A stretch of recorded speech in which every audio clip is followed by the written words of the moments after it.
You are listening to the original Torah Pearls with Nehemiah Gordon, Keith Johnson, and Jonah Vandor. Thank you for supporting Nehemiah's ministry. Makor Hebrew Foundation. Learn more at nehemiahswall.com. G'day to everybody listening wherever you may be around the world, and thank you for your company. It's time for Pearls from the Torah portion with Keith Johnson in North Carolina, Nehemiah Gordon in Jerusalem. Gentlemen, welcome back. Oh, great to have you. G'day. Boy, this is getting fun, Jono. Oh, my friend, I look forward to it every single week. I really, really do. And I'm so excited because this is this Torah portion is jam-packed with action. Absolutely jam-packed. Today, we are in Vaeira, Exodus 6, verse 2 to 9:35, right to the end of chapter 9. And it begins like this. Now, Keith, let me kick off and kick it to you. Verse 2 says, "And God spoke to Moses and said to him, I am Yehovah. I appeared to Abraham, to Isaac, and to Jacob as God Almighty, but my name Yehovah was not known to them." How are we to understand that? Well, this is really something that caught my attention. And we've talked about this before. Both Nehemiah and I have talked about this. And with a lot of what I call people that were kind of study partners, because we did a deal with our book, His Hallowed Name Revealed Again, where we sent out copies to people to have them read it before it ever became public. And about 500 people, or literally around the world, were reading this study version. And one of the things that came up was this particular verse, because it says, wait a minute, how can this be? It says that, and let me just read it in my NIV, if that would be okay. It says, and God said unto Moses, I am the Lord. I appeared to Abraham, to Isaac, and to Jacob as God Almighty, but by my name, the Lord, I did not make myself known to them. Now, we could stop right there and just say, by my name, the Lord. I mean, if you're reading in an NIV version, a regular English version, you're supposed to stop there and say, by my name, the Lord. So his name is the Lord, according to the NIV. I think if I were to ask Nehemiah an obvious question that he would say, well, it's just obvious, I'm reading in Hebrew. Nehemiah, if you take a look at Genesis 6, verse 2, what does it actually say in Hebrew? We can act as though we don't know anything. We're just innocent English readers that are reading pretend, this. Pretend we don't know anything. Like everybody does it, isn't reading it just the way it is, and don't make any assumptions. How does it actually read? And I appeared to Abraham, to Isaac, and to Jacob as or through, it could be translated, or in El Shaddai. And El Shaddai, they translate usually as God Almighty. El definitely means God, but also implies might and strength. And my name, Yehovah, I did not make known to them, could be one translation. Before we actually get to the meaning of this verse, because definitely the common understanding of this, even the common Jewish understanding of it, is that before this, God didn't reveal his name to Abraham, Isaac, and Jacob. And actually Philo, or Josephus, makes the comment that when God revealed his name to Moses, that was a name that was never known to the forefathers.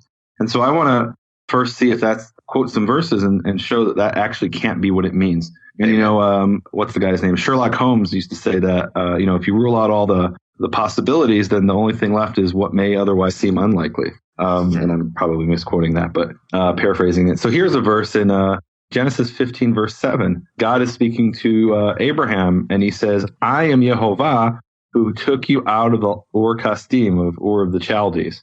Okay, so God is saying to Abraham, I am Yehovah. So there's really no question that Abraham knew the name.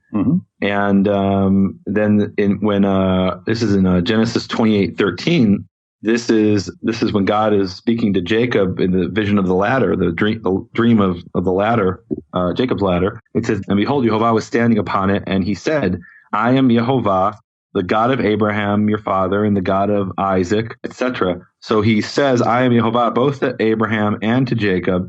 So what does it mean, I did not make my name Yehovah known to them? It obviously doesn't mean that he's obviously not trying to say that he never said to them, I am Yehovah, because he clearly did say that to Abraham and to Jacob. So what does it therefore mean? And there's a number of different possibilities. One possibility that actually the King James Version brings, a lot of times we'll put down the King James Version and because it's not the best translation, but sometimes it'll come up with a good explanation. And what the King James Version does is it poses it as a question, as a rhetorical question, and therefore it would be read, and I appeared to Abraham, to Isaac, and to Jacob as El Shaddai, and did I not make my name Yehovah known to them, or something to the effect of that. Right. Which is definitely a possible way of reading the verse. There's really no reason not to read the verse that way. See, and here's one of the really interesting things about biblical Hebrew, is that very often the difference between a statement and a question really comes down to a matter of interpretation, really a matter of how you understand it in the context. So here's how the King James actually translates it. That's interesting because I've got in front of me, I'm holding the New King James, and that possibility doesn't appear in the text. What I have is an asterisk next to Lord in capitals, and I look down the page in the study Bible where the asterisk is, and it says Hebrew. It's got the tetragrammaton. Traditionally, Jehovah, it says, and then you go down to the study note, and it says the patriarchs had known God Almighty. It is not that they had never heard the name Yahweh, now they've got Yahweh, but they had not known God in an intimate way. The patriarchs knew a great deal about God, but had not experienced his goodness in many ways. They had not had the revelation that was granted Moses and the people of this day. Okay, and that's definitely a possible interpretation. In other words, the interpretation the New King James is suggesting is that when God said, I didn't make my name Yehovah known to them, what he means is in an intimate sense in the way that Adam knew Eve, not literally in the same way, but to know in Hebrew implies an intimate sense. Sure. And for example, Isaiah will talk repeatedly about how our objective is to know Yehovah. That doesn't mean to know who he is. It means to have this intimate relationship with him. So, but that's another possible interpretation. So one interpretation is that it's knowing in an intimate way. Another way is that it is a rhetorical question. And here's how the King James translates it. And I appeared unto Abraham, unto Isaac, unto Jacob by the name God Almighty, but by my name Jehovah was I not known to them. Now look at the difference between in English a rhetorical question and a statement. If you read it, but by my name Jehovah I was not known to them, that's a statement. If you read it as but by my name Jehovah was I not known to them, in other words, all you did was you switched the order of the words was and I in English, and you turned it into a question, really a rhetorical question. And that's the difference in English. In Hebrew, you could read it both ways without changing anything. The only thing you would change is your intonation, and the intonation doesn't appear in the text. And there was a very wise Bible commentator back in the 20th century, a brilliant woman, Israeli woman named Nechama Leibowitz, who's considered really by many people the greatest Bible commentator of the 20th century. And Nechama Leibowitz said that anybody who says that they don't interpret the Bible doesn't know what they're talking about. Because any reading of the Bible is an interpretation. And she gave an example, and I believe that. I agree with that 100%, by the way. She gave the example of the Ten Commandments. In the Ten Commandments, it says, you shall not murder, you shall not steal, you shall not kill. And she said, in Hebrew, you could legitimately read that, lo tirtzach, lo tignov. And by the intonation, you're implying it's a rhetorical question. You won't murder. Of course you'll murder. You won't steal. Of course you'll steal. Nice. You won't commit adultery. And so, well, I didn't come up with this. This was no. This is golden. And so basically what she was saying is that, it's naive to say we don't interpret the Bible. The objective is to interpret it according to its language and its context using common sense. But every reading of the Bible is by definition an interpretation just based on how you read it. And so really this verse here, Exodus 6:3, could legitimately be a rhetorical question. And I think that, to me, that's the simplest explanation. But I want to offer... Absolutely, Keith, please. I would like to just throw something out because I did something, Jono. And if it's okay, and I appreciate everybody that's letting us, kind of wade through these waters. One of the things that we've been doing recently is trying to find people who are really interested in this topic, the idea of being able to go out and proclaim God's name. And so one of the things I did when I went through this section is I slowed down. And again, Nehemiah, please let me say this. What I've always appreciated about Nehemiah in our studies is that we had to slow down a lot. We had to be like Moses to slow down. So one of the things I did when I looked at this verse, I said, okay, here are these traditional possibilities. Here's the issue of whether it could be a rhetorical question. What is is there any clue within the actual Hebrew? So one of the things I did is I just happened to check the actual verb there. The verb there is, the verb is that is translated, yes, nodati. And so what I did is I just checked where that verb was actually used. And I found something really interesting I just want to throw out to you all. It's used 4 times in this exact form. In other words, just this way. And the way that it's used, Ezekiel 20 verse 9, Ezekiel 35:11. I was going to bring that. It's right in my screen here. But go ahead.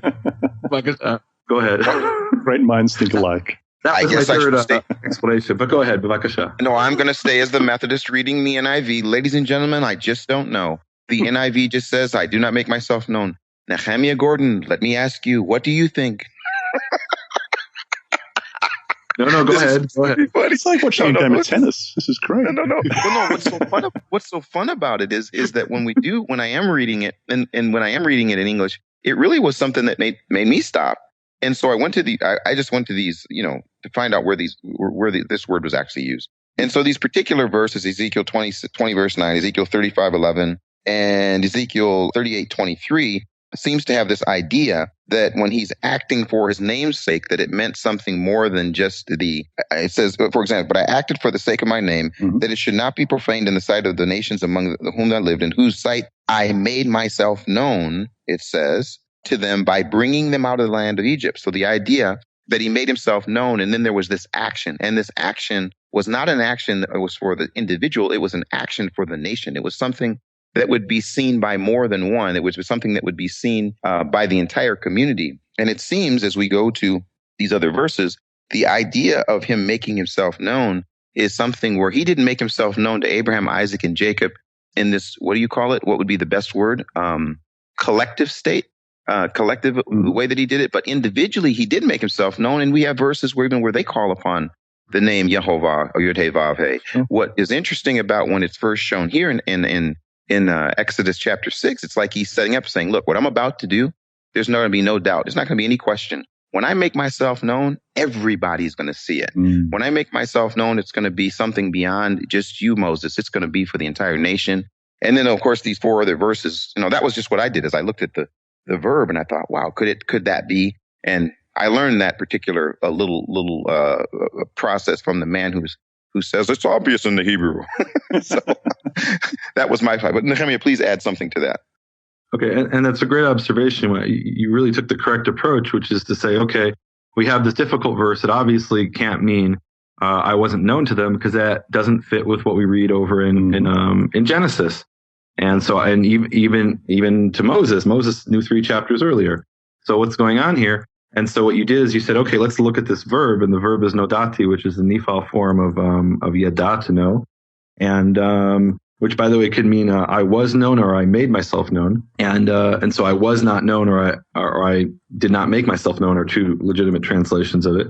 And what you did is you looked for other places where it appears, and it happens to be one of the other places it appears speaks about his name, and that's Ezekiel chapter 20 verse 9. And it's very clear from Ezekiel 20 verse 9 in the context that God's name being made known here has to do with him performing these, what I could maybe call like big miracles. We have all kinds of miracles in the lives of Abraham, Isaac, and Jacob, but we don't really have anything on the magnitude of, splitting of the Red Sea or the plague of the frogs or the blood. We don't have those kind of, what you might call bombastic miracles, like, big things that are kind of impressive, and you have little small miracles and things like that. And I think that's in the context of what he's trying to say here, that to reveal himself as El Shaddai is the way he revealed himself to Abraham, Isaac, and Jacob. And El Shaddai, you could translate the El obviously means God, but also mighty one. And Shaddai, it's disputed the exact origin of the word. Some people say it's from the word shed, which actually means spirit, and others say it's from shad, which means breast. I tend to go with the spirit because I don't know what God has to do with breast. So the translation then of El Shaddai, according to that, would be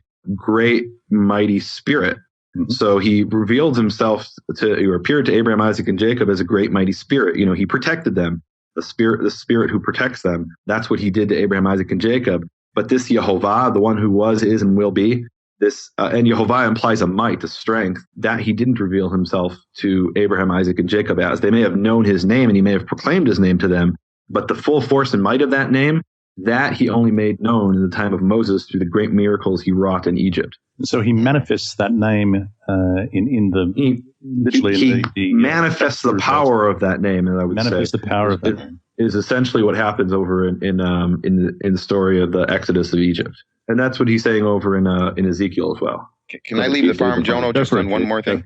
So one of the things that one of the reasons why this is such a big deal, and why I've been so excited about learning first the information about the name, and then a little inspiration about the name, and then some revelation about the name, and wanting others to get a chance to do the same, is that it's a picture of what's going to happen in the future.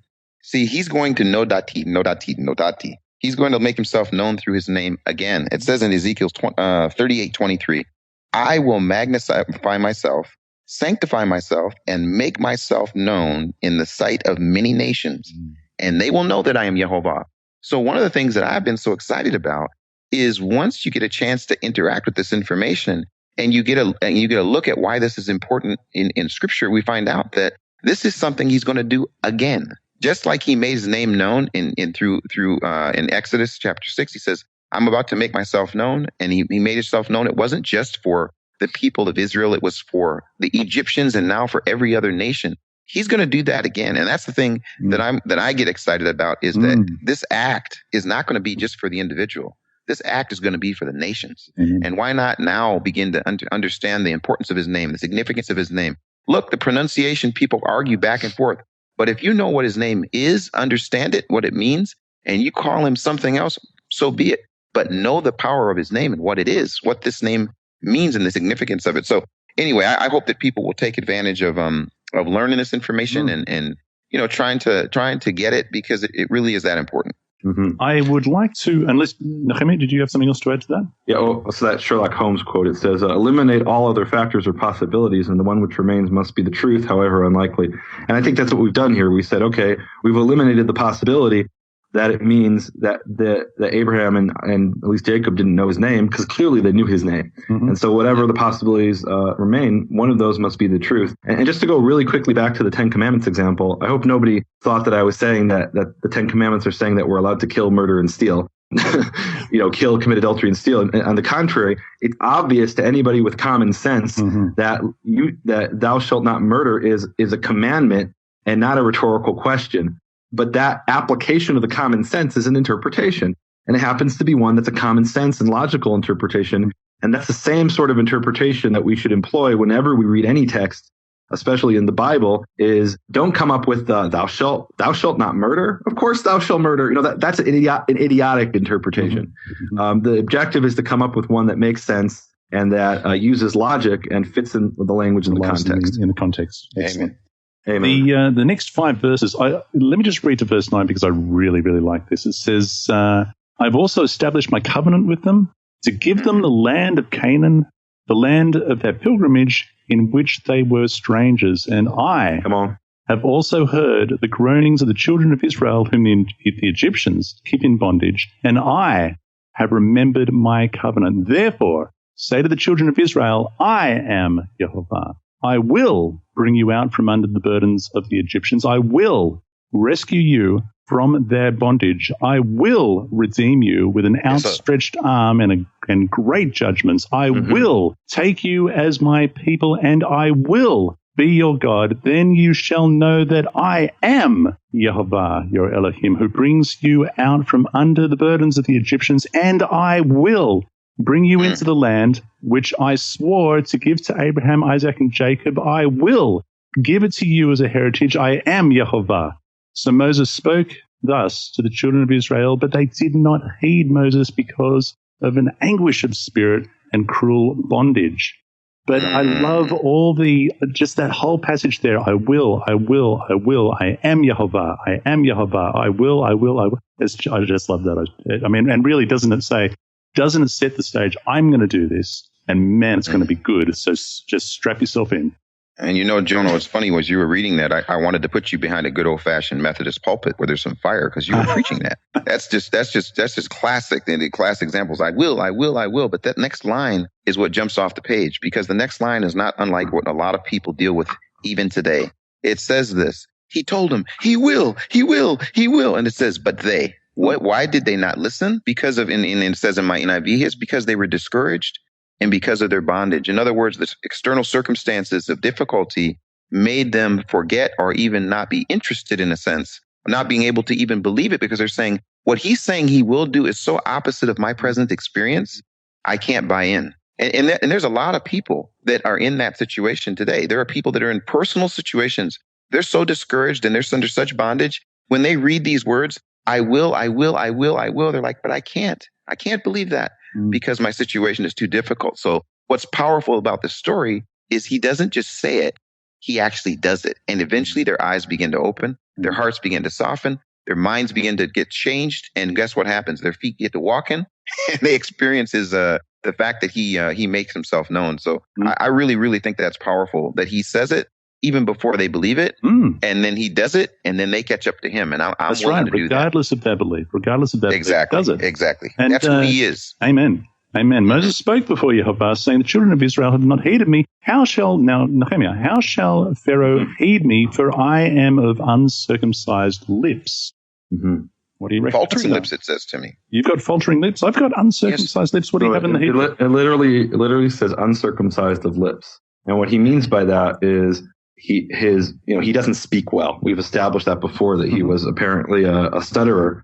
And it's an interesting way to put it, right? Yeah. Mm-hmm. Well, uncircumcised, in a literal sense, means that there's a covering something over. And uncircumcised lips means there's something on his lips that's preventing him from speaking properly.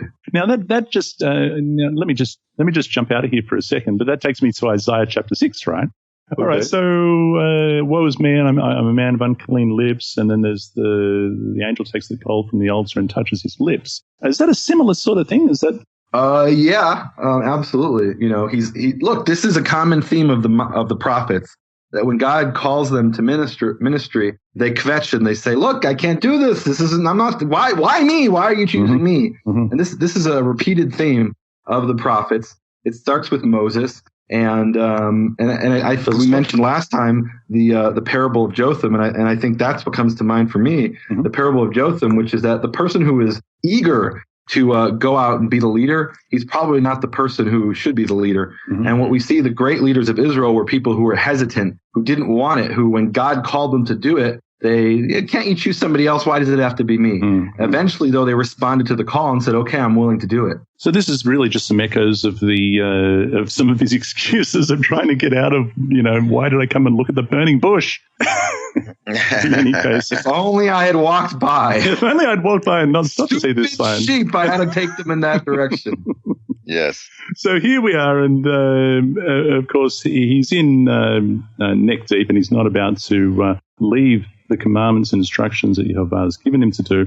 Now, here we are, verse 14 all the way to verse 27. We're looking at the heads of their fathers' houses, all of the names and families. We can go through that. I'm not suggesting that we shouldn't go through that. But let me just highlight one name in particular that I really liked, and it was in verse 19. Mushi. He's a winner. I like Mushi. Is that Mushi? Is Mushi still a name that is used in Israel? No, I've never met anybody named Mushi in modern times. But you've never met a Mushi? I've never met a Mushi. Well, even a Levi. But the question for me really is, why do we have these names all of a sudden? Why all of a sudden verses 13 all the way through verses 25 are we inundated with these names? And it doesn't give us the entire family history. It starts with Reuben, and then it gives us the second son, which is Levi. This is Simeon, and then it gives us the third son, Levi, and it doesn't go on to the fourth son. So if you look at a similar list that appears in other places in the Bible, in the Torah, it goes all the way through all 12 sons. Like, for example, we had a list like that in Genesis. And why all of a sudden here does it stop with Levi? And I think the answer is in verse 26. It's telling us who are these Aaron and Moses who had the gall to say to God, I'm of uncircumcised lips. How is Pharaoh going to speak to me? And so it's giving us his family history. Up until now, it said very little about Moses, just that he was, some kind of Levite descended from Amram. Didn't really tell us exactly who he was. And now it's giving us the whole lineage. Well, this is Reuben, and Shimon, and Levi, and he's from Levi. And here's his lineage of who he is.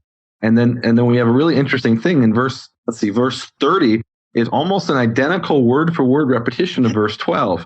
And what we have there is this this is a stylistic feature in biblical Hebrew that when you insert what's called a parenthetic statement, in other words, basically in parentheses, in modern times, we literally could put something in a footnote or we could make it in parentheses. And in the Bible, they had no way of doing that. So the way they did it is they would repeat the last thing they said before the parentheses began. And really? So verses 10 to 12 are repeated in verses 29 to 30, almost word for word. And that's because everything between those two sections, verses 13 through 28, is a parenthetic statement to tell us who is Aaron and Moses, who are these people who had the gall to say this to God, and what is the context in which they said it. The context in which they said it, for those who weren't paying attention, is that they were standing before Pharaoh after God had commanded them to go speak to Pharaoh, and he's saying, I'm uncircumcised lips, which, is kind of incredible because God had called him for this mission, him personally. And he's a direct descendant of Levi, who is one of the premier sons of Jacob. And so how is he saying this to God out of uncircumcised lips? But the important thing I think to focus on is that we have a parenthetic statement here. And that'll appear a lot of times in the Bible and be misinterpreted by people who don't identify that sort of thing. And they'll say, well, here is a second time that Moses came and stood before Pharaoh. Twice he said to him, I'm of uncircumcised lips. He said it once in verse 12 and once in verse 30. Well, no, that's simply the way that the Bible inserts something in parentheses by going back to the last thing it said before the parentheses began. And the scholars call that resumptive repetition. Nice. Resumptive repetition means when you resume back to the main line of the story, you do it by repeating the last thing before the. So if I was explaining something to you in a conversation, and then I sort of while I was making my point, I stopped and said, "Oh, by the way, blah blah blah blah blah blah, mushy, blah blah blah blah blah blah blah." Anyway, as I was saying, then I'm coming back. Except the Bible doesn't open it with "by the way," and it doesn't say "as I was saying," which and that's what confuses people, that it doesn't have that opening and the close like we do in English.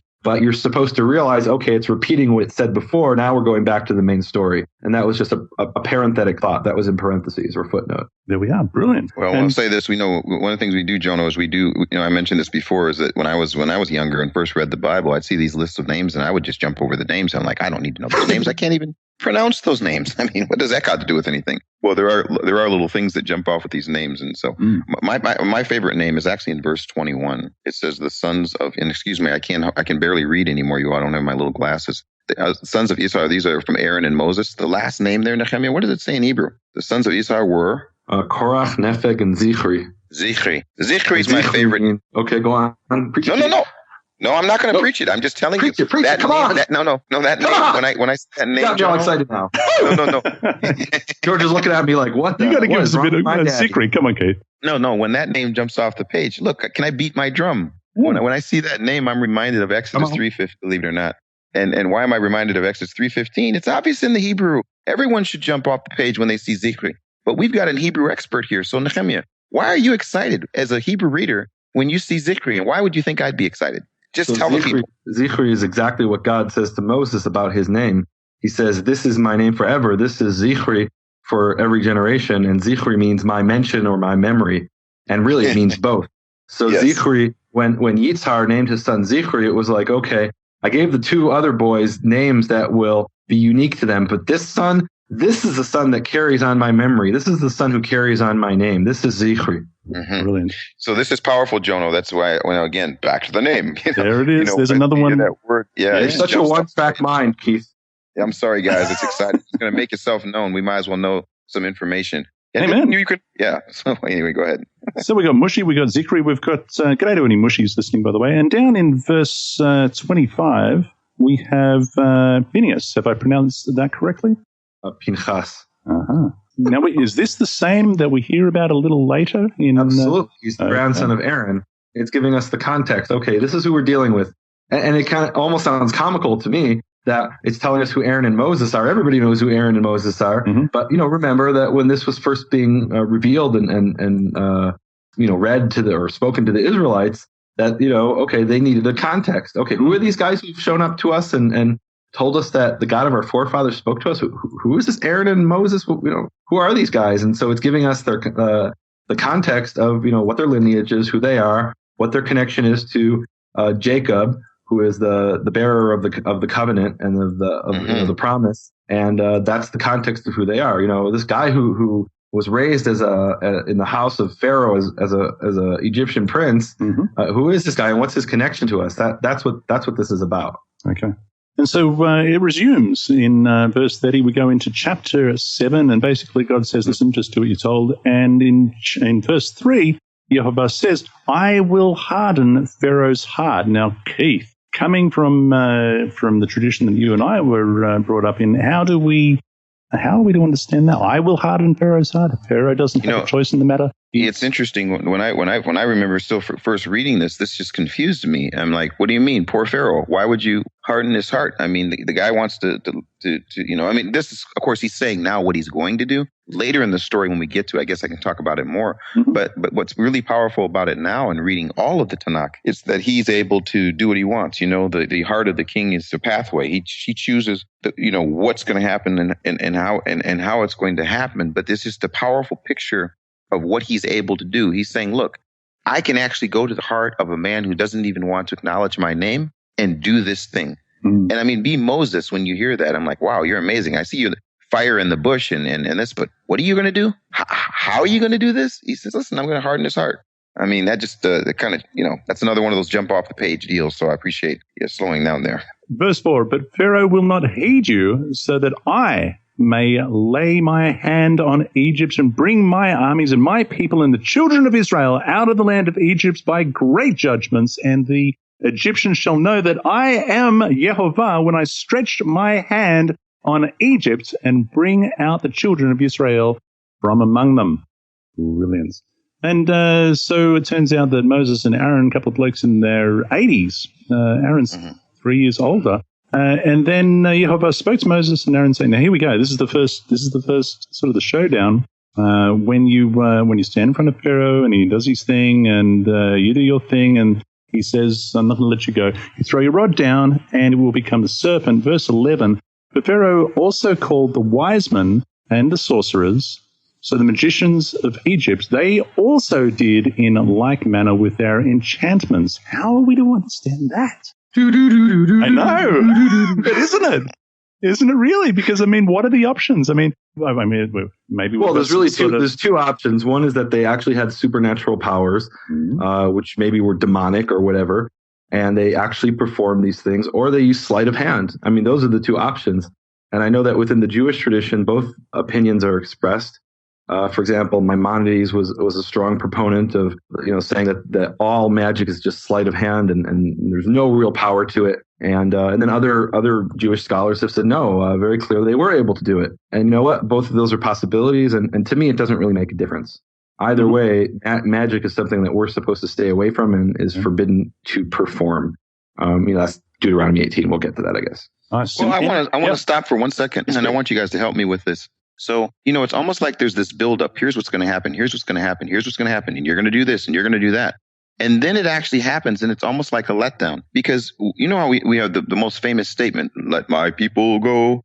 So my question is, and you don't even need to edit it out if I'm wrong here, is that it says Moses and Aaron did just as in verse 6, they did just as Yehovah commanded them. And then it says, Yehovah said unto Moses and Aaron, when Pharaoh says to you, perform a miracle. So this is where I want to stop for a second. He says, now when Pharaoh says this to you, perform a miracle, here's what I want you to do. And then verse 10, and then in verse 10, it says, so Moses and Aaron went to Pharaoh and did just as Yehovah commanded. Aaron threw his staff down in front of Pharaoh and his officials, and it became a snake. So am I to understand, if I can use Jono's statement, am I to understand here that basically what happened is, am I to understand here? I love when you say that. That he tells them what's going to happen, and then basically there's a transition. They end up in front of Pharaoh, and is it assumed that Pharaoh did say perform a miracle, and then it's showing us what they did? Yeah. Am I catching that right? I guess that it seems like Pharaoh is saying, okay, so you claim to be here on behalf of a deity. Validate what you're saying. Validate it. We want to see the miracle. Show us the miracle. And then we're like, yeah, show them the miracle. Throw down the staff and take that, Pharaoh. But then his magicians did the same thing. It's kind of like. But my question for you two is this: Is this the first interaction that Moses has with Pharaoh? I'm saying this is. Please confirm it, Sherlock. Oh. So wait a minute. So in chapter 5, he does have an interaction with him. And it opens up chapter 5. And afterwards, Moses and Aaron came, and they said to Pharaoh, thus says Yehovah, the God of Israel, let my people go. Well, like that one. He's Sherlock has found it back in the spot. So in chapter 5, he says this, and then we have two whole chapters, or whatever you want to call it, however long a period of time that comes. And then he says, now listen, he's going to ask for a miracle. Why? Because the first time he comes and he says, I don't know Yehovah. And he thinks about it for a while. Okay, if this is quote unquote one of your gods, let me see him do something. Mm-hmm. And why I think that it's important, and this is just my little deal here, why I think it's important that they were able to do the same thing, whether it was sleight of hand or actually they had the ability to, who knows, is he's meeting Pharaoh where Pharaoh is. He knows Pharaoh's first thing is, okay, if this is a god, we've got all sorts of signs and wonders. And where did he go and have this showdown with Pharaoh in verse 14? Mm-hmm. Kind of interesting. It says, behold, he's going out to the water.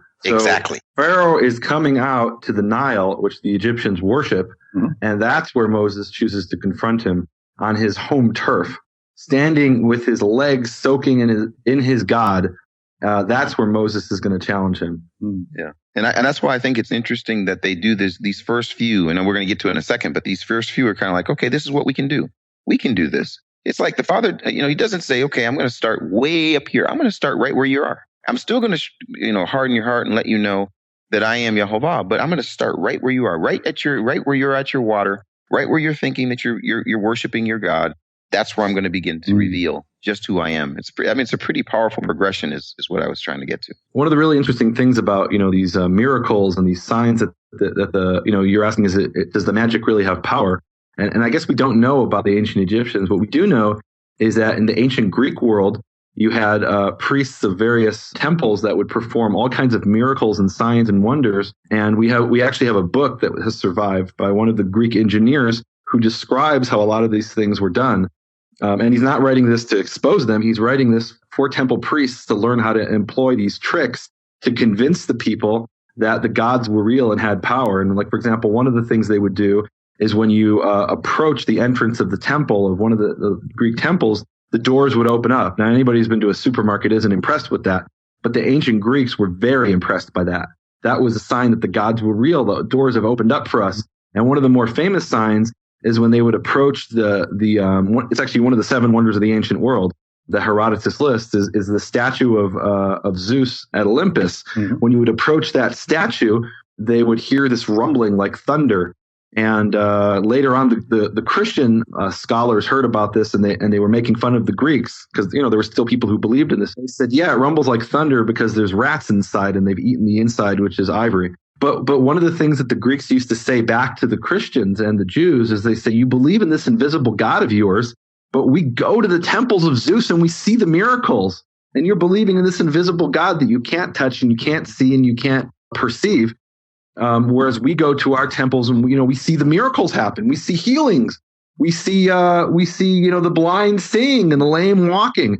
They were actually they would actually make fun of the Jews and the Christians about this, for believing in the what they called the invisible God. And a lot of this, I think, looking back, is obviously what we would call sleight of hand and trickery. And in fact, in India to this day, they use this type of sleight of hand and trickery. There's actually societies, like organizations in India, whose sole purpose is to expose how the priests of their temples take advantage of the common folk and trick them into believing in their gods by using simple things that you could find in any magic store in the U.S. And in the U.S. it's done for fun. In the ancient pagan world, it was done. In modern India to this day, it was done for to keep the people under control, to get the people into spiritual bondage. Can I get an amen, Johnson? Amen. Amen.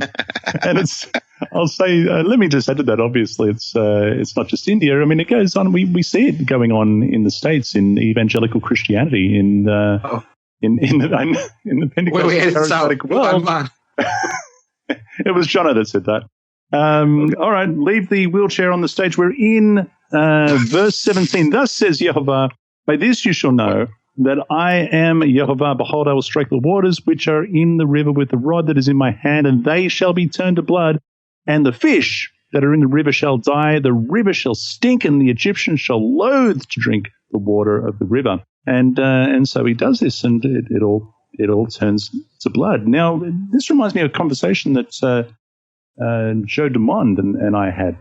Do you think it actually turned to blood, or did it turn the color of blood? I think it actually turned to blood. Okay. And I have no problem, believing that. I know that the movie, the Ten Commandments, brings the modern secular explanation that, oh no, there was mud that was washed down, and it was red mud, and it made the water muddy red. But it doesn't say that. And I really don't see any reason not to believe that it was blood. I mean. It also talks about how, all of the ponds and all of the channels were also made blood. Well, I don't know that would necessarily happen if, what are we saying, that God is also practicing? There was a newspaper article we were commenting on. There's a type of bacteria, which is not uncommon here, actually. I often see it when the rain is scarce in the ponds around here. that when the oxygen is depleted, a certain bacteria takes over and renders the water absolutely useless, and it turns red.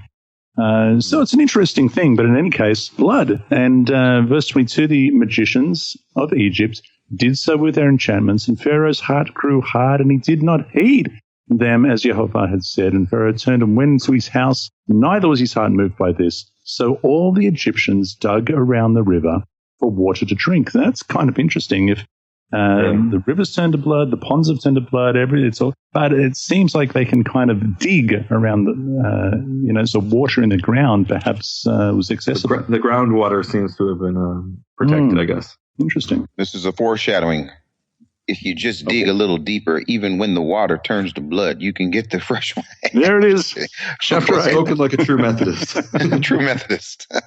All right, the next one. Go to Pharaoh and say to him, thus says Jehovah, let my people go that they may serve me. But if you refuse to let them go, behold, I will smite all your territory with frogs. Now, I want to stop here before Jono. I just want to ask a question. Nehemiah, traditional reading, understanding you having grown up in an Orthodox family. When you heard, obviously this story is told all the time. Am I right? You heard the story of the Exodus on a regular basis. Absolutely. So what was your understanding of why there were plagues? Just even from your earliest understanding, what was your understanding of why there were plagues? Before you get into all the, historical, what was just the simple understanding of why there would be these plagues? Well, God had to show how mighty he was, and he was doing this at Pharaoh's expense. So when you say at Pharaoh's expense, what do you mean by that? Why would you? What I mean is, if Pharaoh was a normal, rational human being, after the plague of blood, he would have said, these Israelites aren't worth it. And if not that, then after the second plague or the third plague. And why did he hold out 10 plagues? Because God hardened his heart, and God wanted to show how powerful he was. And like I said, did it at Pharaoh's expense. Okay, so that's your understanding. Set him up for the great fall. And you know what? Pharaoh deserved it because Pharaoh had been so evil by enslaving the Hebrews for all those years. Nehemiah, so that's your understanding when you're 3 and you're still in baby X mode. My question is, once you get to after 8 days, I was Nehemiah. No, Nehemiah at 8 understood that. At 3, he understood this. But as you've gone through study and all of these things, what do you think the significance is of these specific plagues? I know we're going to talk about the plagues, but why these? Why the frogs? Why not mice, for example? Why not? In other words, why the water? What's your understanding of why he picked these particular places to make himself known? I don't know. It's a good question. Do you have an answer for that? Well, I'm trying to handle you a softball. You're telling me you're not going to get this out of the Keith, what I have heard, and Nehemiah, perhaps you can tell me if this is correct, but I have heard that each of these attack a specific Egyptian deity. Is that true? You yourself said that the blood and they worship the Nile and so on and so forth. Right. What's your view there? Right, and then later in Exodus, I believe it's maybe 11 or 12, he actually explicitly says that he's going to carry out judgment upon the gods of Egypt. And that is expressed through the slaughtering of the sheep. So it's possible they worship, all these different things. I don't know. That's necessarily the reason. I read the story about the frogs and it's almost comical. I always thought that. It sounds comical. There's an infestation of frogs. An infestation of frogs. An abundance. Really?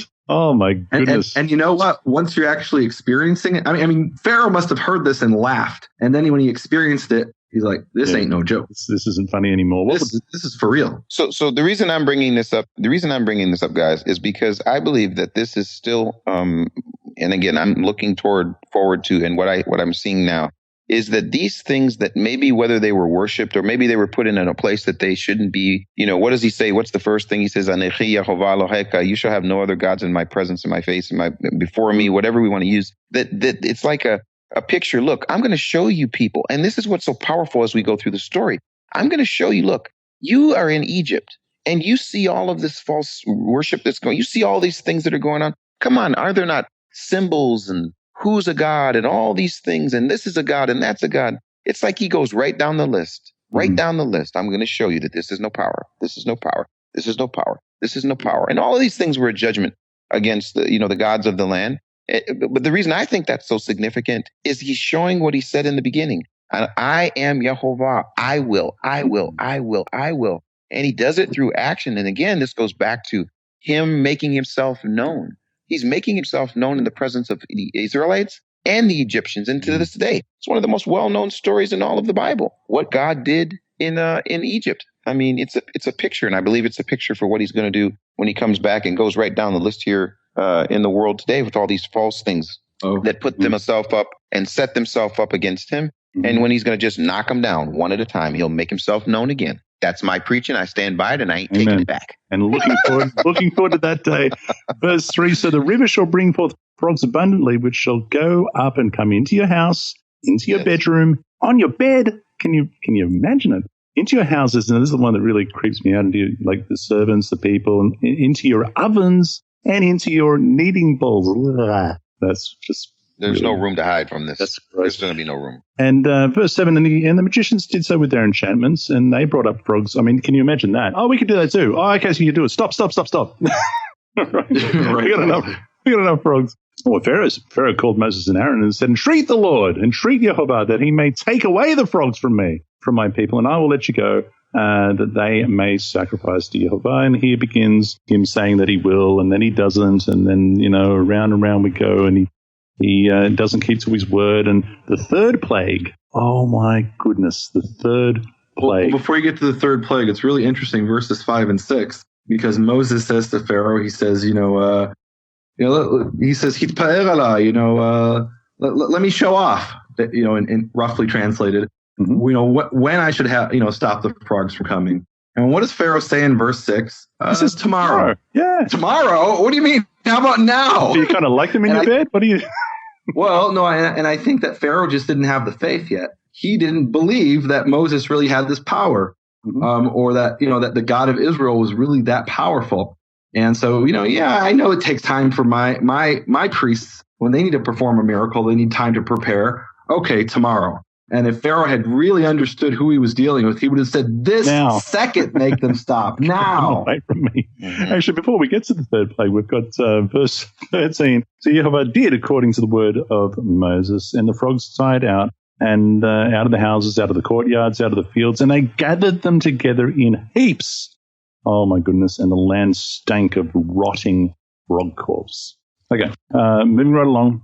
Jehovah said to Moses, say to Aaron, stretch out your rod and strike the dust of the land so that it may become lice throughout all the land of Egypt. Oh, hold it. Man. The NIV doesn't say lice. What do you got? It says gnats. What's the difference between lice and gnats? Are you kidding me?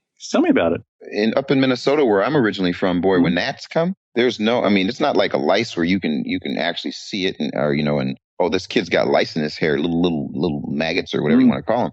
Gnats. What the problem with gnats is when they start flying and they start moving, you can't do any. Have you ever played baseball out in the baseball field and the gnats come and you see sometimes it's even happened in Major League Baseball where there'll be an infestation of gnats that will come on a Major League baseball game, and they'll take their hats and they'll just try to hit them, and there's no hitting, there's no stopping. These gnats are everywhere. There's no controlling a gnat. It literally is something that is, and I don't know what the Hebrew word is. Maybe the Hebrew word gives us even a different picture. But the idea when I read this is these little teeny small things that when they come, there's like millions of them that they can come, and there's just no controlling them. What does it say there, Nehemiah? Well, it's kinim or kinam, and that it can be translated as lice or gnats, and some of the scholars say it's lice and some say it's gnats, and this is actually a really interesting issue that I grew up with. Talking about these plagues and the Passover Seder, and one of the earliest things was just reciting them in Hebrew, and there were little pictures in the children's Passover Haggadah that I had, and the next plague that we have is we have the plague of Arov, which and maybe I should wait till we get to that. But I know that's usually translated over in verse. Actually, how is yours translated in verse 17? I've got verse 17. Yeah, I've got. In verse 17, I've got. Well, hang on. Yeah. Before I get there, let me just get this straight, because I've never actually. I don't believe I've experienced gnats before, and I just want to. I just want to wrap my brain around this, Keith. What do the gnats do? What do they they get up your nose? They bite you? What do they do? No, all they do is they just fly around your head and run into your face and come into your nose, into your mouth, into your eyes. And they're very. And I'm not sure that that's 14. The fact that it says it's on man and animal implies that we are dealing with lice. But look, the fact is it's very difficult to know.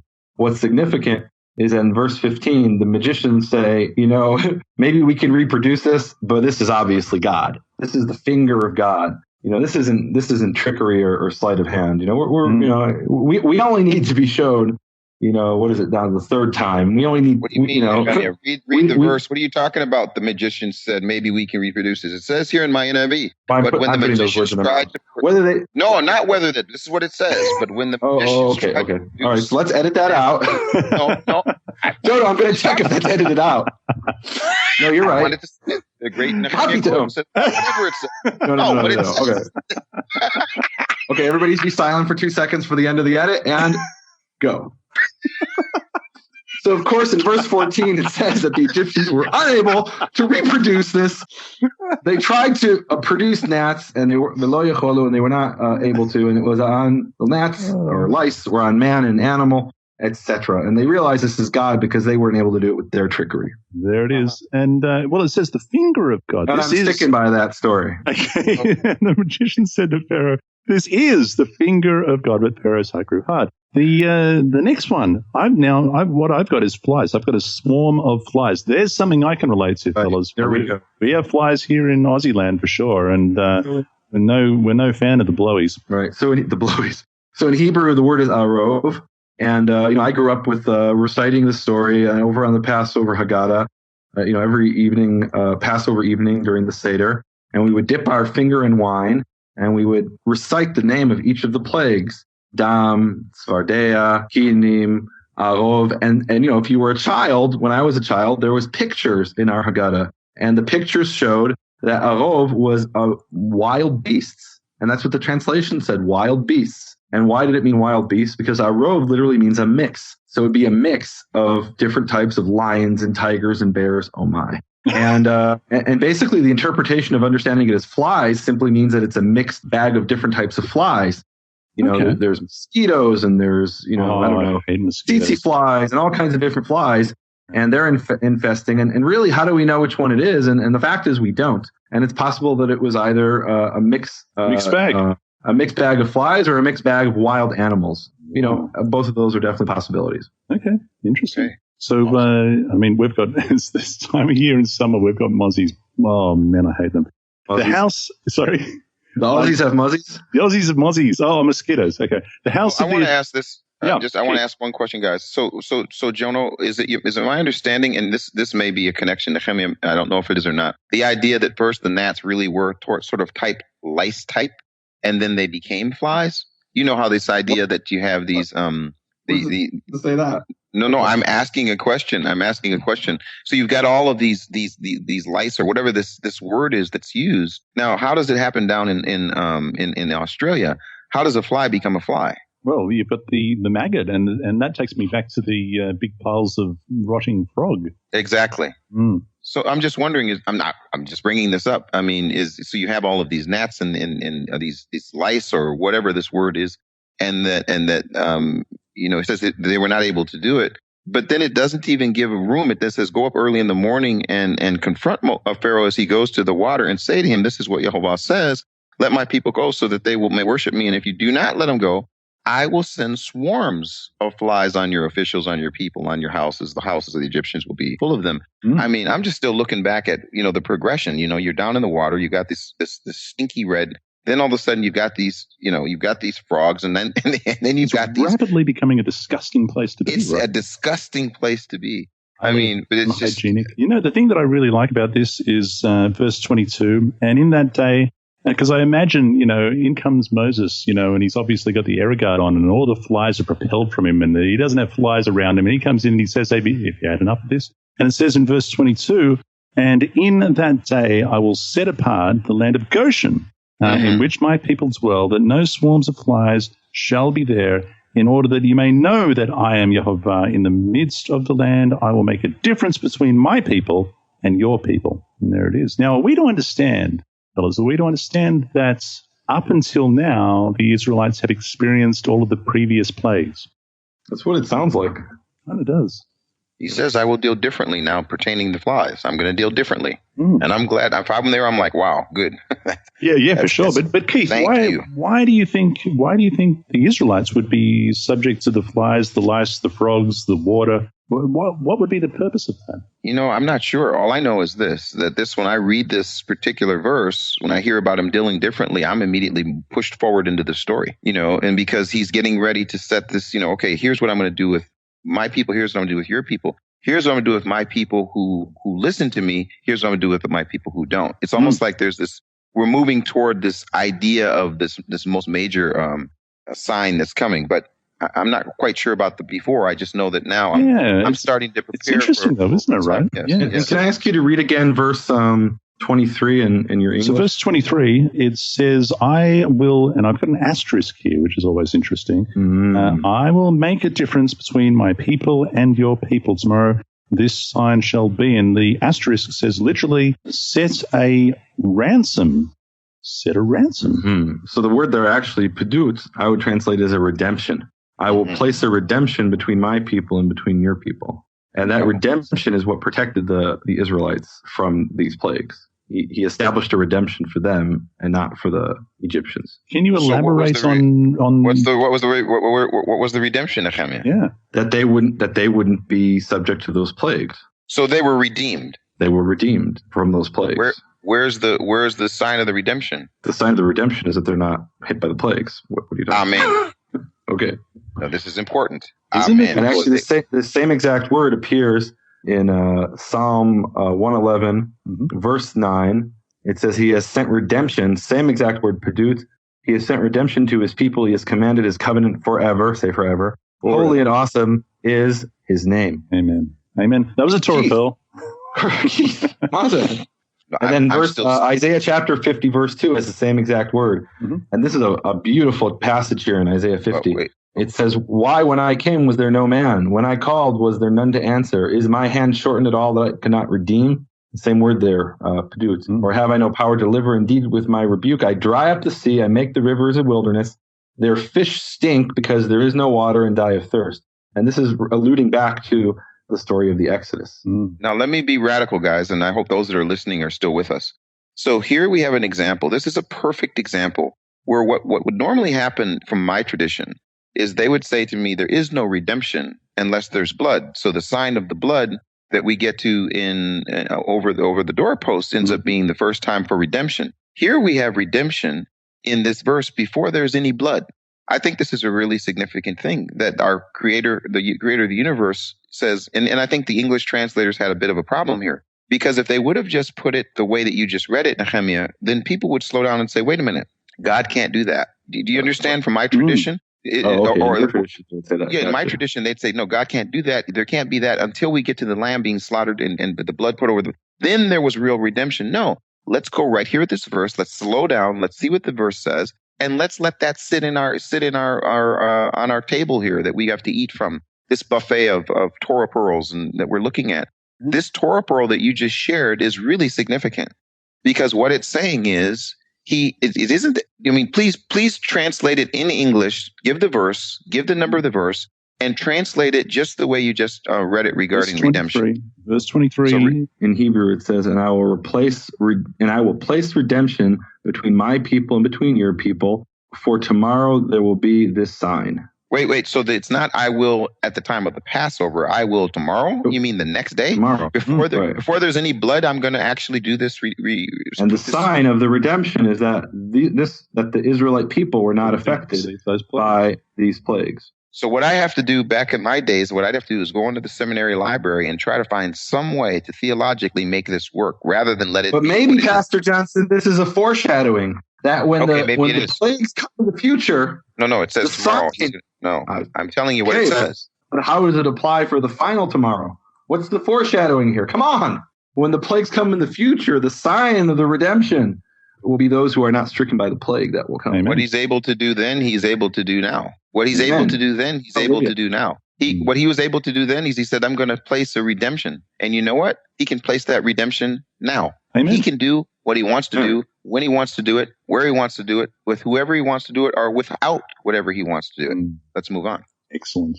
I'm very, very glad that we got that in. So thick swarms of flies is what I'm reading, came into the house of Pharaoh, oh my goodness, into his servants' houses and into all the land of Egypt. The land was corrupted, it says, corrupted, I've got. because of the swarm of flies. Pharaoh called for Moses and Aaron and said, go sacrifice.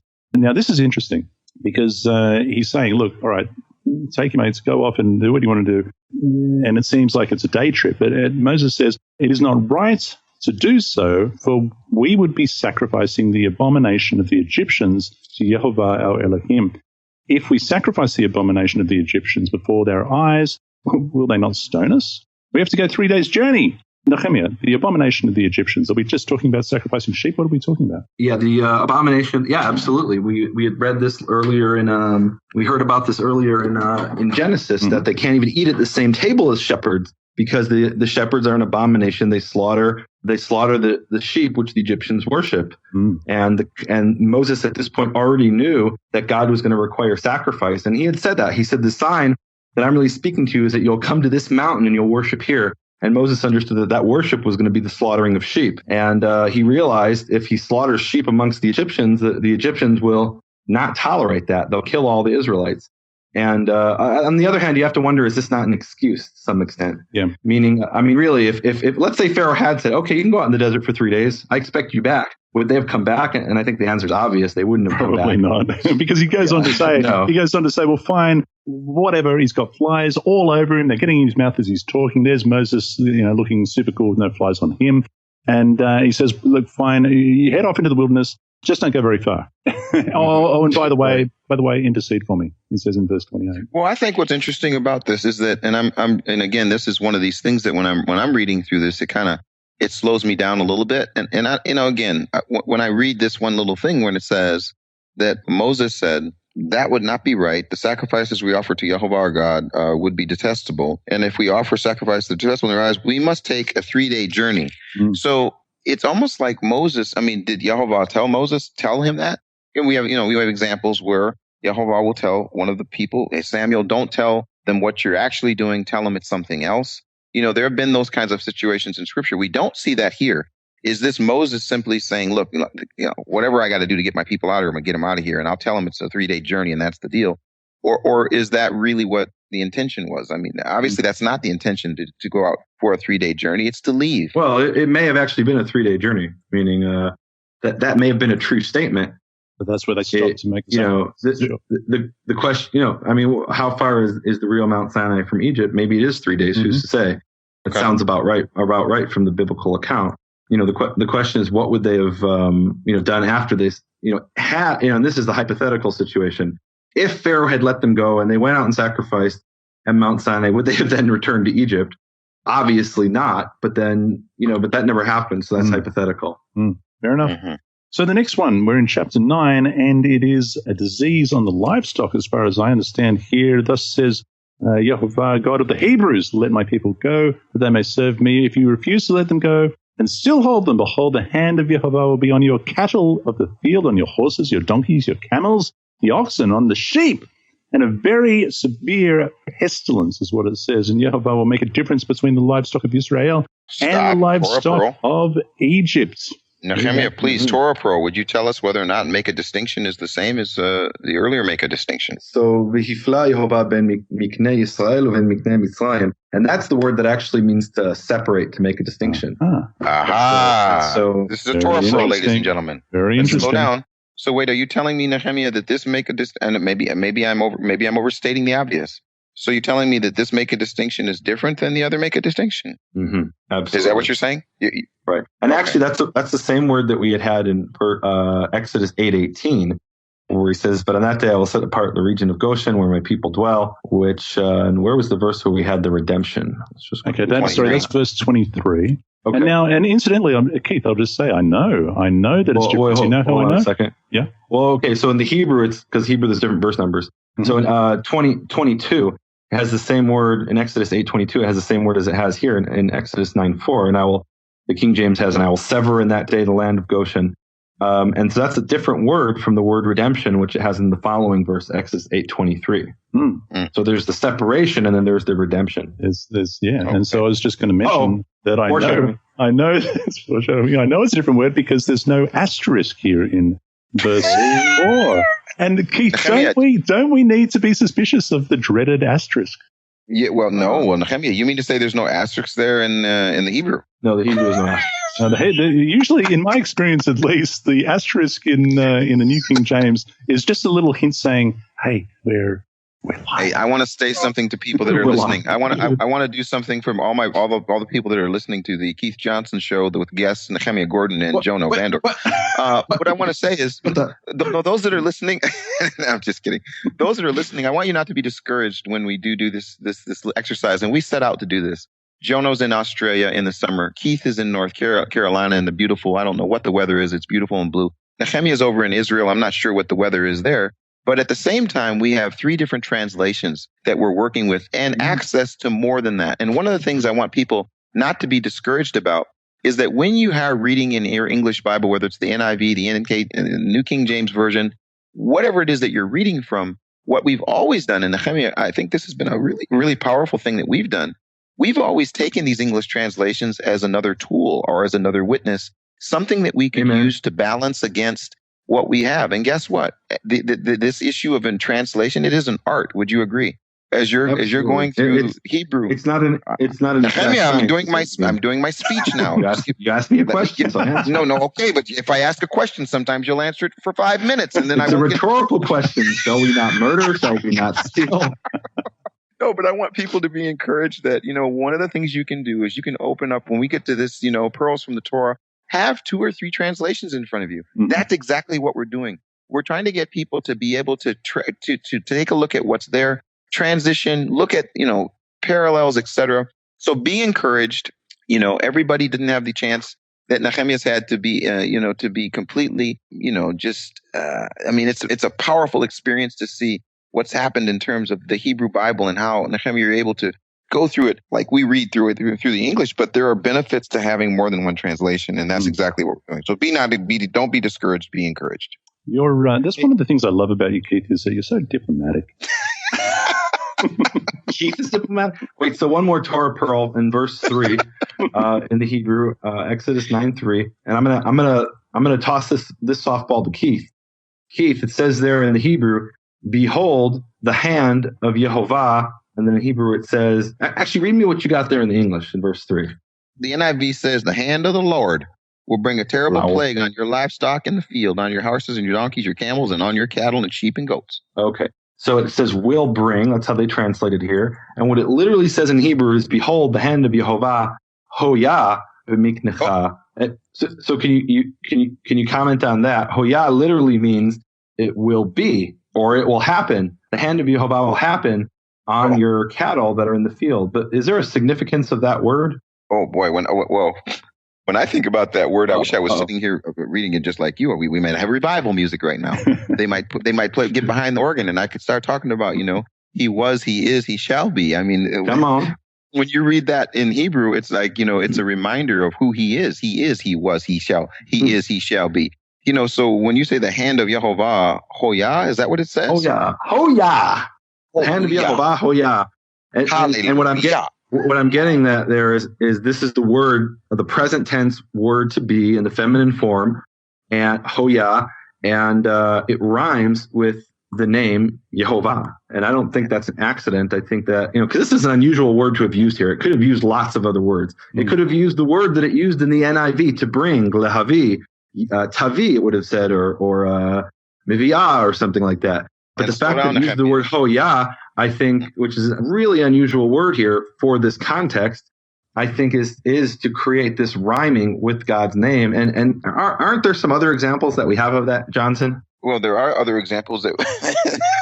Oh, come on! You saw the scroll flying. Share it with the people already. It's a Torah Pearl. It is a Torah Pearl. Oh, come on. It's okay. Well, you'll have to open it up for me, Nehemiah, if you would. If everyone would take a break. And I'll ask Nehemiah to read this, and then I'm going to have him read it with the traditional pronunciation of the name that we find in many of the Messianic movements. Nehemiah, would you open up Ezekiel chapter 1, verse 3?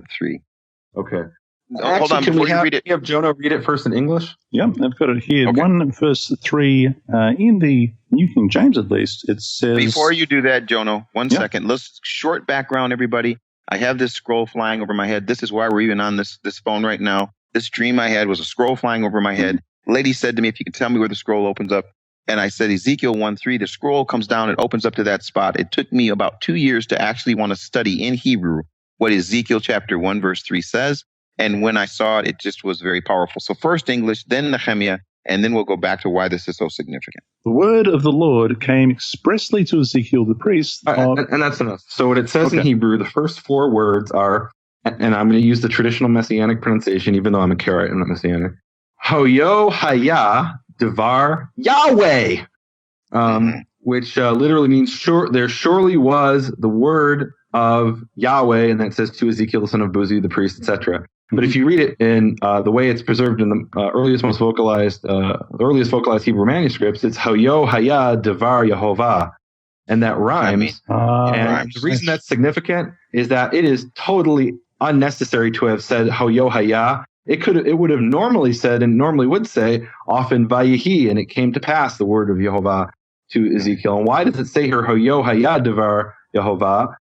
There's clearly something poetic being created here. It's a poetic style that's being expressed. And this poetic style is very obvious to me, reading it in Hebrew, that we're dealing here with a rhyme of the creator's name. Hayo, say hayo. Hayo. Hayo. Come on. Did you guys know how to preach on Sunday? Hayo, come on, say hayo. Hayo. Hayo.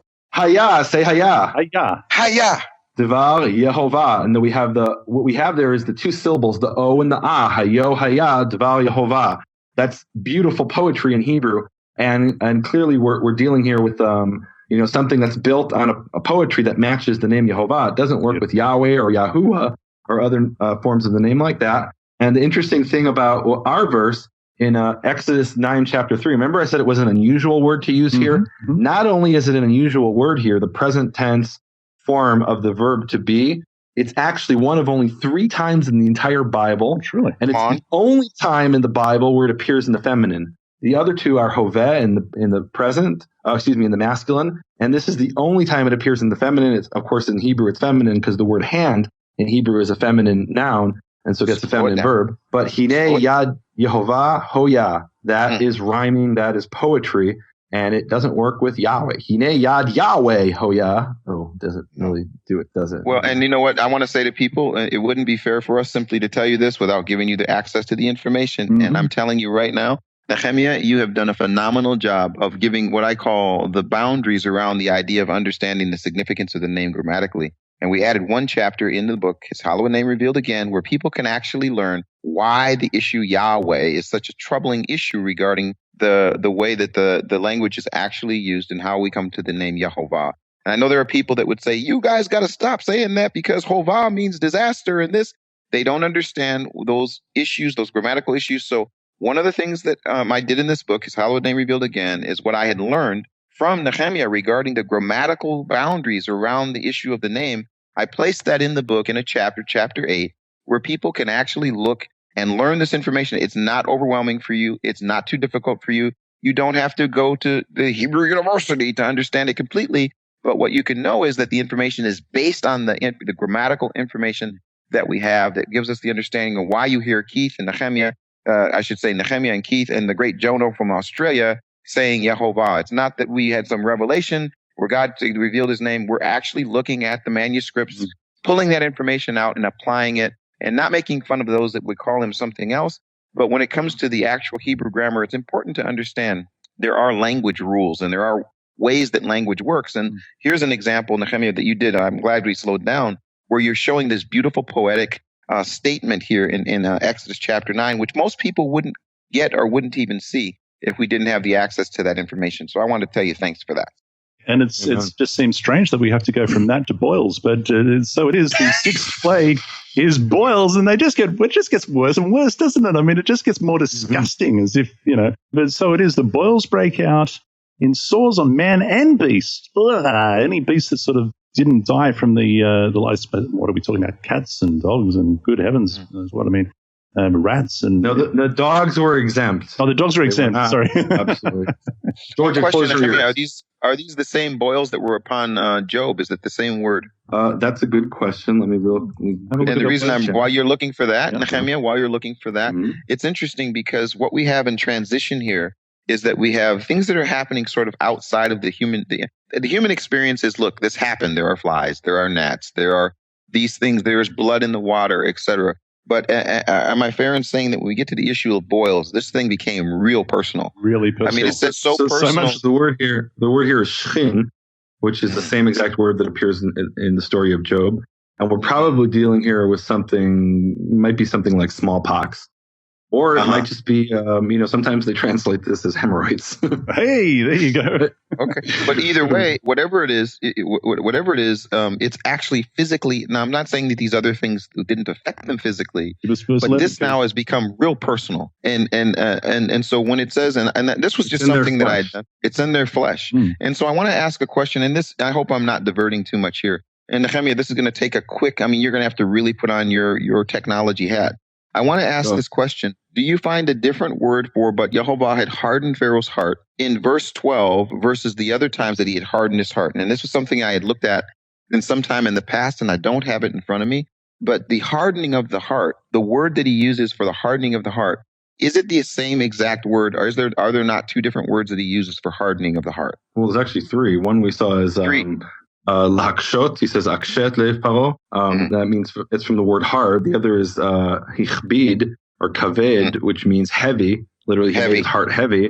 And the other is chizek, as he strengthened his heart.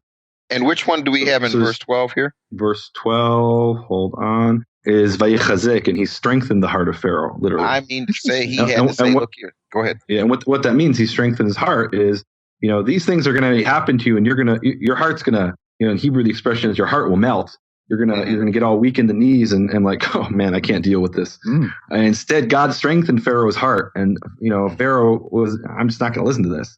That is interesting. So that he didn't give in even with the boils, and exactly. That is really interesting. No, that's why I wanted to stop here, because when I get this image, it's like, look, I'm not saying there's anything in these different words, the significance of these words, but when I read these words, for me, at my level of understanding. When I read the word in verse 12 that he hardened his heart, I just get this in my mind because I see other times this word is used and what the image is of this word.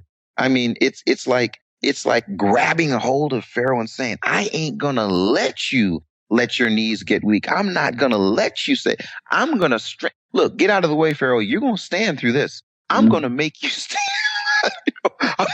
I'm going to strengthen you, Pharaoh. That's exactly what it's saying, isn't it? Because only the verse before it says, and the magicians, verse 11, could not stand before Moses because of the boils. Probably on the soles of their feet, perhaps. But the boils were on the magicians and on all the Egyptians. But Yehovah strengthened.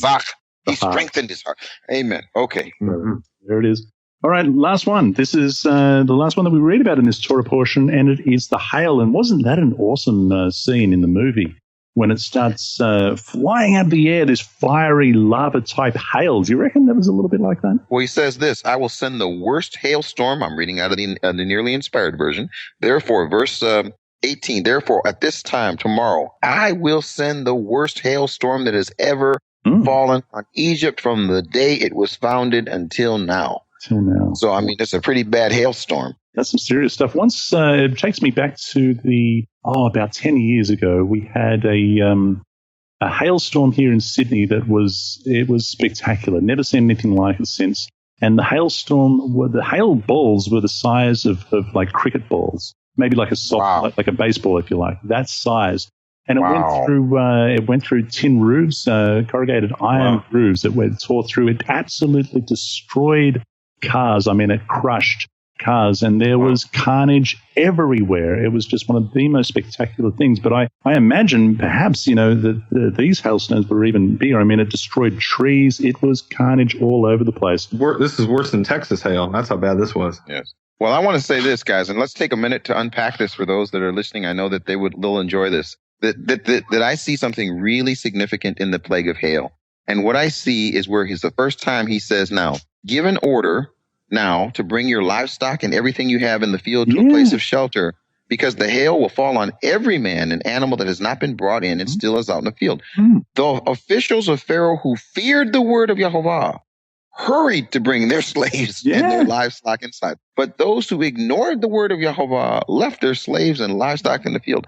And I wondered, Nehemiah and Jono, if these are some of the officials who actually said, look, we fear the word of Yehovah. I wonder if when the nighttime came and the Exodus came, if they didn't sneak in amongst the group and say, listen, we're going with these people out of here. Were these the That's guys part of the mixed multitude. Are these guys the ones that are the ones that are saying, look, hey, you know what? Enough is enough. Yeah, we heard the word Yehovah. And what I think is significant about this is that Yehovah says, now I've done all these things. Now I'm going to give you a chance. If you listen to my word, I'll bring some deliverance to you too. And here we have the Egyptian officials listening to the word Yehovah and then responding to his word and being able to, I mean, I think that's pretty significant. Yeah, well, I mean, is it fair to say that they took part, at least they took part in that separation? They heard the word and they responded. They took part in the separation that was made. Can I throw out a Torah Pearl for verse 19? Please. So can you read in your English? It says, therefore send now and gather your livestock and all that you have in the fields, for the hail shall come down on every man and every animal which is found in the field and is not brought home, they shall die. Okay, and that actually skipped a word. Interesting. Keith, can you translate it or paraphrased, I guess? Can you read your nearly inspired version? Yes, give it an order now to bring your livestock and everything you have in the field to a place of shelter, because the hail there. Place of shelter. What it says in Hebrew is actually a verb, and the verb is ha'ez, and ha'ez means bring it to an oz, to a migdal-oz. Where have we heard that before? I mean, the people don't understand. Tell them why you're so excited about this. So there's a verse in in Proverbs. It says the name of Yehovah is a migdal-oz, which literally means a strong tower, and therefore it's a place of shelter. Name of Yehovah is a strong tower. The righteous runs into it and is safe. And here it's saying, and now send and ha'ez, bring into a shelter. Ha'ez, bring it to the place of Oz, your livestock that is in the field, etc. So it's come into the Oz, come into the strong tower of Yehovah's name, and you won't have to worry about that hail. How about that? So that's Proverbs 18, verse 10. The name of Yehovah is a strong tower. The righteous run into it and are safe. That is brilliant. Brilliant. Amen. That's a Torah Pearl if ever there was. Amen. Now, I'll tell you what, we've gone a little bit over time, haven't we? But that's no big deal. Obviously, the hail comes down. It's mixed with fire, which perhaps I'm kind of thinking is maybe lightning. But in any case, whatever it was, maybe we were dealing with a comet. That's or a bunch of comets that are breaking up in the atmosphere, and because that would be hail with fire. That's exactly a comet would be. Maybe, yeah. That's oh my fair goodness. Enough. That's fair enough. Oh. But in the land of Goshen, where the children of Israel were, there was no hail. And now this is interesting. All right. Verse 27, Moses sent and called, Pharaoh sent and called for Moses and Aaron and said to them, I have sinned this time. This time I've sinned. And Yehovah is righteous, my people, and I are wicked. No, stop. Come on, repent, Pharaoh. Woo! Yes. I don't know if there was much repenting, but that was he's starting to crack. And he says, pray to Yehovah, for we have had enough thunder and hail. And I think it's interesting he tells them to pray. He says, pray to Yehovah. We've had enough thunder and hail. I will let you go. You don't have to stay any longer. So he says, and so Moses said to him, as soon as I've gone out of the city, I will spread out my hands to Yehovah. The thunder will cease and there will be no more. I like that he just walks out of the city. He doesn't mind. He's got no umbrella or anything. He just knows the hail's not going to hit him. That you may know that the earth is Yehovah's. No, we have to stop. Okay. No, we have to stop. Nehemiah, I'm going to put you on the spot here. This is significant. No, this is significant because the next verse in verse 31, you got to tell us why this verse is important, Nehemiah. Verse 31, please tell us why this is significant. Please. Okay, well, it says there, and the flax and the barley were smitten because the barley was Aviv and the flax was Giv'ol, and these are Hebrew agricultural terms. And this is important because later on in Deuteronomy 16, it gives a commandment. It says, observe or keep the month of the Aviv. And if you don't know ancient biblical Hebrew, you don't know what that means. In fact, some people think that Aviv is the name of the month. And it turns out that Aviv is actually this agricultural term that describes the barley as it's beginning to enter into that month.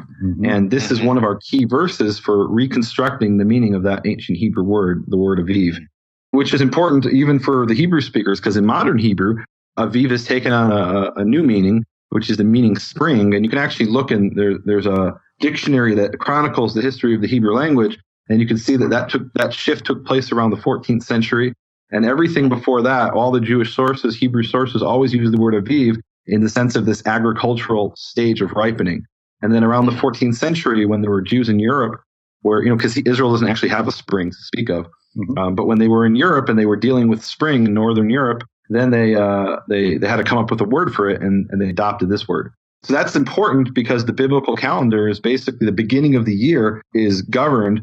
The beginning of the solar cycle is governed by the ripening of the barley, which, ripens when the sun reaches a certain stage in its, the earth actually, and it's going around the sun.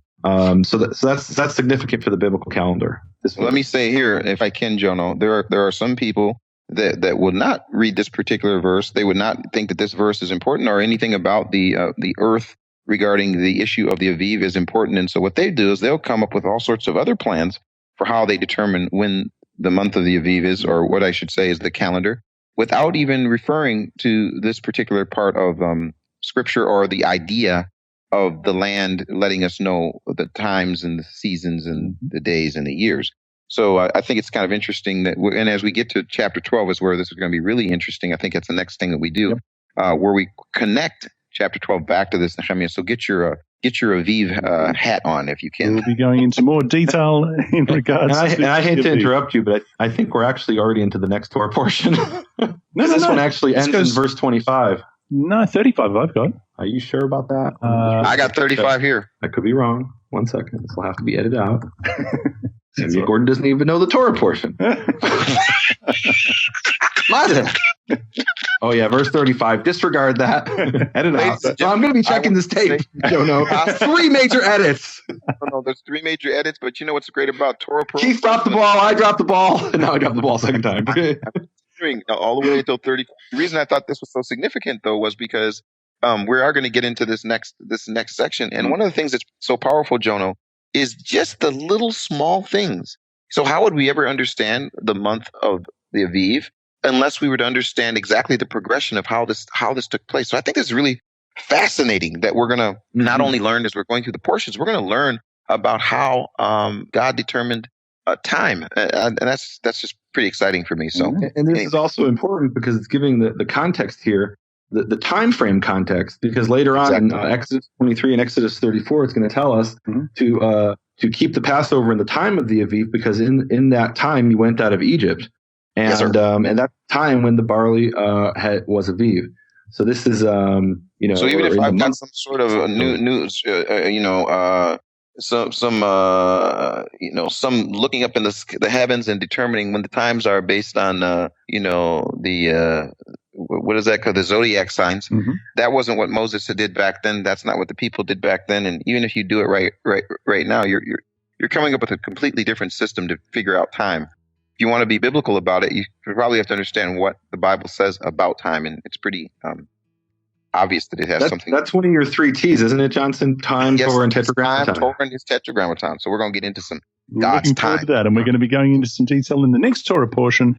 But here it is. It closes with this: Pharaoh yet sinned more, he and his servants. So they hardened. So the heart of Pharaoh was hard. Neither would he let the children of Israel. Whoa! Verse 34. How does yours read at the end of the verse about the hardening there? What does that say? It says, let me read 34. So Pharaoh saw that the rain, the hail, the thunder had ceased. He sinned yet more, and he hardened his heart. He and his he hardened his own heart. He doesn't got to harden his heart anymore. He's hardening his own heart. He's doing it himself. Yeah. Amen. Which is interesting, isn't it? And so he and his servants, and so there it is. And he wouldn't let them go. So next is is it pronounced Bo? Yes. I'd like to take no responsibility for the different time changes. It's almost midnight for Jono. Nehemiah's had 3 glasses of coffee, so he's kind of on a high, and I'm just waking up. So just bear with us here. It's 1 a.m. here, Keith. It's 1 a.m. Oh my gosh, it's 1 a.m. It's about 8 o'clock in the morning here. And Nehemiah's had 3 espressos by now. He's bouncing up the wall. Actually, Nescafe, but who's counting?